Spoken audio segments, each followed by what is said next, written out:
Akhir ini rasa-rasanya memang tanah negara ini akan diambil alih semuanya. Bahkan ketika kita punya harta warisan terkait dengan tanah dan sertifikatnya tidak diganti, kok kayaknya ke depan ini bakal diambil juga oleh negara.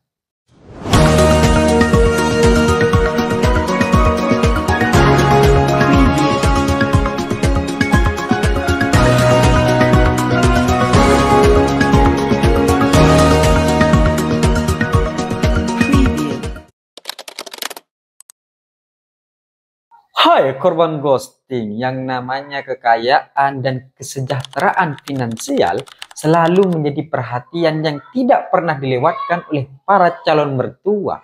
Kira-kira kita ini layak enggak untuk kemudian akhirnya menjadi menantu mereka? Karena kalau tidak demikian, wah bahaya, ini bisa mengganggu berbagai macam kesejahteraan di masa depan. Sehingga setidaknya ketika kita menghadap berbagai macam calon-calon mertua, maka kemampuan finansial dan kesejahteraan ekonomi perlu dipertimbangkan. Dan ini akhirnya mengingatkan saya dengan berbagai macam peristiwa atau cerita-cerita di negara kita. Kita tahu bersama bahwa di negara kita, menjadi orang miskin itu bukan pilihan, tapi ketika kita berada dalam posisi tersebut, kita ini jadi serba salah. Jadi serba salah. Kita ini tidak akan bisa pernah menang melawan negara gitu. Kita tidak punya pilihan untuk kemudian akhirnya memberikan opsi-opsi lain kepada negara. Tapi ketika orang kaya yang kemudian punya masalah dengan negara, mereka ini masih bisa benar, mereka ini masih bisa berkompromi, dan mereka masih bisa untuk kemudian seolah-olah tidak terjadi apa-apa. Berbeda gitu dengan orang yang kemudian sudah tidak punya apa-apa. Ya sudah, akhirnya ya pasrah saja gitu. Kita tahu bersama bahwa akhir-akhir ini Kang Deddy Mulyadi sebagai gubernur yang kemudian paling viral di media sosial sedang melakukan berbagai macam aksinya. Dan akhir-akhir ini memang ada berbagai macam pembongkaran-pembongkaran yang dilakukan oleh Kang Deddy Mulyadi untuk kemudian melakukan penertiban lingkungan atau penertiban tata kelola. Kita tahu gitu kan, kalau Gus Ulil ini menilai Kang Deddy Mulyadi, setidaknya Kang Deddy Mulyadi ini Wahabi. Karena hutan-hutan yang selama ini menjadi pariwisata, aliran-aliran sungai yang kemudian diduduki oleh rumah-rumah dan bangunan, ini mulai diperbaiki dan dikembalikan fungsinya. Yang namanya hutan, sungai, aliran, ini harus dikembalikan kepada fungsinya agar kemudian tidak terjadi yang namanya banjir, tidak terjadi yang namanya bencana-bencana alam, khususnya yang ada di Jawa Barat.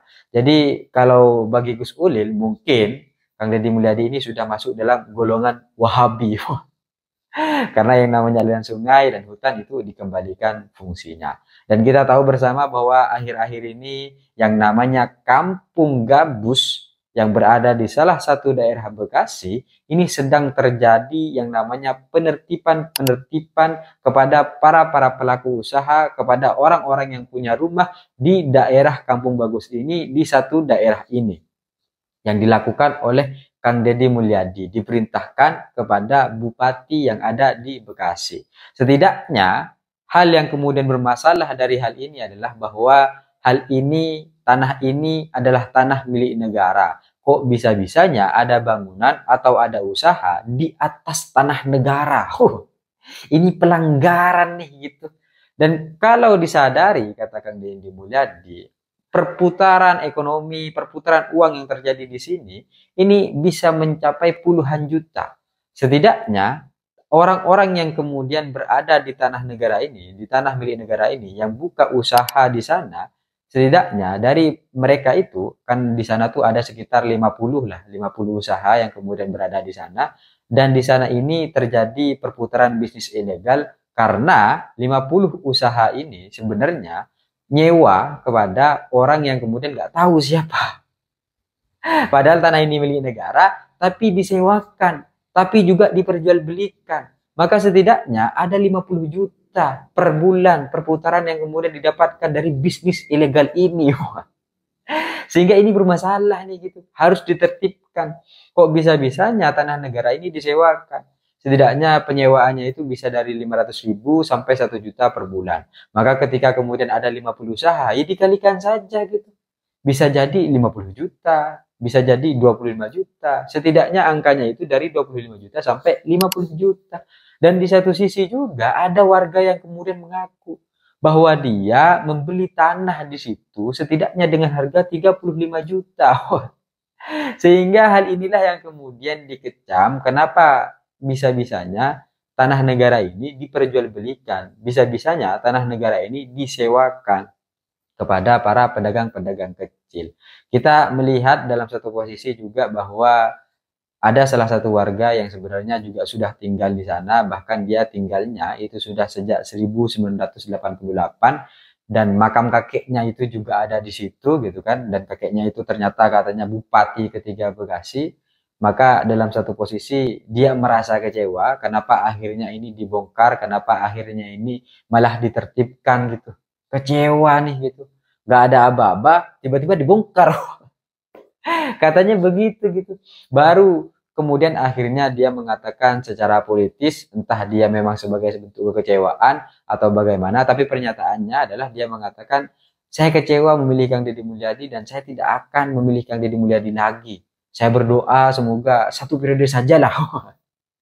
Nggak usah deh periode gitu. Kita ini sudah pendukung penuh pada saat kampanye, pada saat pemilihan, tapi ternyata kita malah digusur gitu.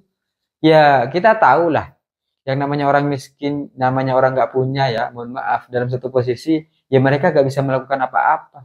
Apalagi sejak awal mereka sudah diberikan satu kalimat, Bapak salah, kamu salah, maka siap-siap untuk dibongkar.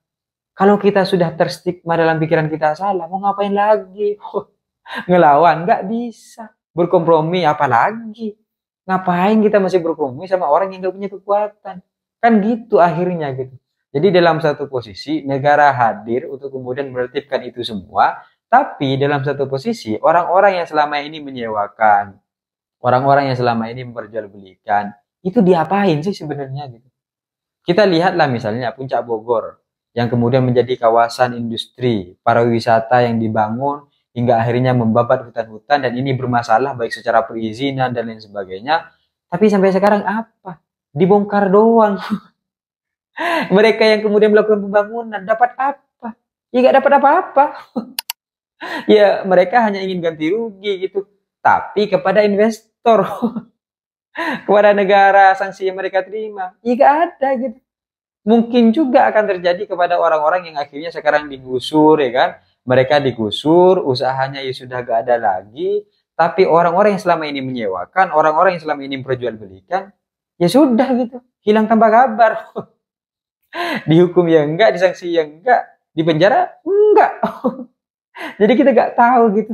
Apa memang seharusnya begitu gitu. Jadi ya udah gusur aja, selesai habis itu gitu. Itu kan yang kemudian akhirnya kita lihat bersama gitu. Jadi kalau kita lihat apakah kemudian mereka ini bisa melakukan perlawanan, ya nggak bisa juga. Apakah kemudian mereka ini mau berkompromi dengan Kang Deddy Mulyadi, ya juga nggak bisa karena ini sudah paten gitu kan.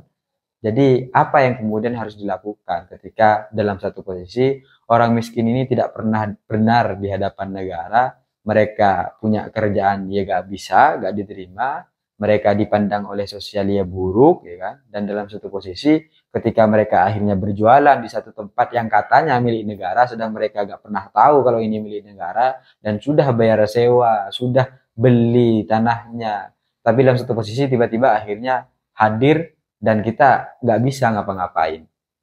Dan kalau dipertanyakan, coba sesekali kita bertanya, kok bisa selama puluhan tahun mereka berada di sana dan mereka nggak pernah bermasalah dengan sertifikat tanahnya, dan mereka nggak pernah masalah dengan usahanya, tapi dalam satu posisi ketika ada pemerintahan yang kemudian ingin bersih-bersih, mereka salah. Pertanyaannya, apakah kemudian sertifikat yang kemudian diberikan ketika jual beli itu juga palsu? Apakah kemudian orang-orang yang selama ini memperjualbelikan, menyewakan, ini dibiarkan begitu saja oleh pemerintahan? Di saat semuanya sudah berjalan puluhan tahun, kemudian pemerintah hadir untuk membersihkan itu, yang sebenarnya yang salah adalah pemerintah di masa lalu. Tapi yang menjadi korban masyarakat yang selama ini sudah ada di sana gitu. Inilah yang kemudian akhirnya menjadi apa ya, dilematis gitu dalam satu posisi. kita nggak bisa ngelakuin apapun. Ya kita salah gitu, berada di tanah negara. Pokoknya salah lah gitu, nggak bisa bener. Dan dalam satu posisi akhir-akhir ini rasa-rasanya memang tanah negara ini akan diambil alih semuanya. Bahkan ketika kita punya harta warisan terkait dengan tanah dan sertifikatnya tidak diganti, kok kayaknya ke depan ini bakal diambil juga oleh negara. Sehingga rasa-rasanya kepada orang-orang yang punya tanah warisan segera dibalik nama dan segera disahkan supaya negara nanti tidak kemudian mengambil alih itu semua kalau tidak tercatat di administrasi negara. Sehingga ini yang kemudian akhirnya menjadi problematik dan menjadi satu pertanyaan, apa yang kemudian dilakukan kepada mereka-mereka yang selama ini sudah mengambil keuntungan dari lahan milik negara. Meskipun dalam satu posisi ternyata negara sudah sejak lama, pemerintahan daerah sudah sejak lama membiarkan itu terjadi. Tapi ketika sekarang ada orang ya kan yang kemudian baru ingin bersih-bersih dan menata kembali dalam satu posisi, apakah kejadian-kejadian masa lalu itu dilupakan begitu saja dan kemudian masyarakat ini direlokasikan, dipindahkan, diganti rugikan gitu. Seolah-olah pokoknya masyarakat ini kasih uang ganti rugi, selesai sudah gitu. Tapi apapun itu ya itu hanyalah pertanyaan, itu hanyalah keresahan bahwa ternyata di negara kita orang miskin itu selalu salah dan tidak akan pernah benar, melakukan perlawanan dia juga tidak bisa. Tapi dalam satu posisi orang-orang yang selama ini melakukan jual beli kepada mereka, orang-orang yang selama ini melakukan kesalahan-kesalahan baik itu perizinan atau apapun itu tidak pernah mendapatkan hukuman, tidak pernah mendapatkan sanksi, tapi hilang begitu saja. Sehingga ini hanyalah konten yang kemudian dibuat oleh Kang Deddy Mulyadi, salah satu warga, karena pada akhirnya kita tidak pernah terima itu dan kecewa. Meskipun Kang Deddy Mulyadi bilang bahwa yang kecewa itu hanya satu, yang lainnya menerima, yang lainnya minta ganti rugi, yang kecewa itu cuma satu gitu. Tapi dalam satu posisi kita tidak bicara tentang itu, kita bicara tentang sebenarnya setelah ini orang-orang yang selama ini sudah menikmati bisnis ilegal itu akan diapakan? Itu sebenarnya yang kemudian menjadi pertanyaan. Karena kalau lihat dari Puncak Bogor yang kemudian bermasalah dan dibongkar, selama ini kan PT-nya itu ya nggak kenapa-napa. Cuma kita tahu aja kalau PT-nya ini gitu kan. Kalau ada ternyata ada bumdesnya, itu aja gitu. Dalam satu posisi ya selesai gitu. Urusan mereka nggak ada apa-apa. Secara hukum, aturan, pelanggaran nggak ada. Selesai begitu saja seperti hubungan kita yang kemudian selesai begitu saja ketika si miskin telah mengundurkan diri untuk maju di hadapan calon mertua. Saya pikir itu cita-cita saya yang seperti Gibran, tapi saya sadar diri dan sadar posisi. See you, korban ghosting.